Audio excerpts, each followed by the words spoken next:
Достар, ассалаумағалейкум. Жалпы негізі айтып жүрейін дегем. Кеше Майкл Джексон киносына бардым да. Енді действительно екен да. Дисциплина ғой. Әкесін айтам да, Майкл Джексон. Әкесі болмағанда, ол Майкл Джексон болмас еді да. Шыны керек, мойындау керек та. Әкесінің қаталдығы болмағанда, сондай тәрбие бермегенде баласына, ол Майкл Джексон ондай уровеньге жетпес еді да. Чисто мен өзім ойым ғой енді. Енді баяғы тәрбие деген бөлек қой негізі. Бөлек тәрбиелеген, жосқы ұстағанда баланы ырмандатпаған. Енді бала кезден баланы деген жоқтықтан, олар жоқтықтан өскен екен да, жағдайы болмаған екен қатты. Сол бала кезден жалап соған әкелген екен да. Әкесі дисциплина ұстап, қатты ұстап, где-то жібітіп, где-то не істеп. Енді анасы деген жұмсақ қой енді. Любой әйел адам, любой баланың анасы ол жұмсақ болады да.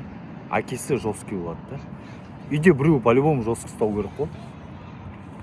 Сол кино енді мықты екен енді. Базар жоқ Майкл Джексон. Енді жоқтықтан көріп өскен бала ғой енді.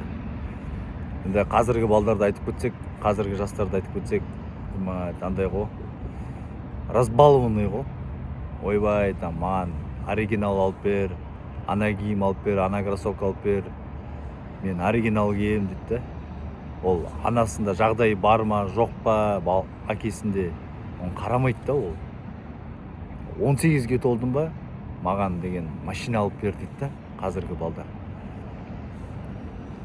Ол заслужил ма, не заслужил ма, пофиг дейм да.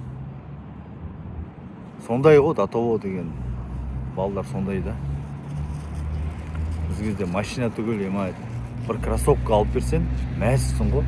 Чемпион болсам, кроссовка алып берем дейді да. Сол мәссің. Әкеге рахмет деп айтамыз ғой қазір. Қазіргілер машина алып бер, ойбай, мен машинамен жүрем. Көреді ғой, басқа ата-аналар жағдайы болғасын, басқа балдардың жағдайы болғасын, сол маған да керек деген сияқты да. Енді, конечно, баланы деген қалдырмау керек та ешнеден. Мен өзім ойлаймын да, еркекті жосқы ұстап, әйел адамды жағдайын жасау керек та. Қыз баланы 18-ден кейін қыз бала жоқты көрмеу керек та.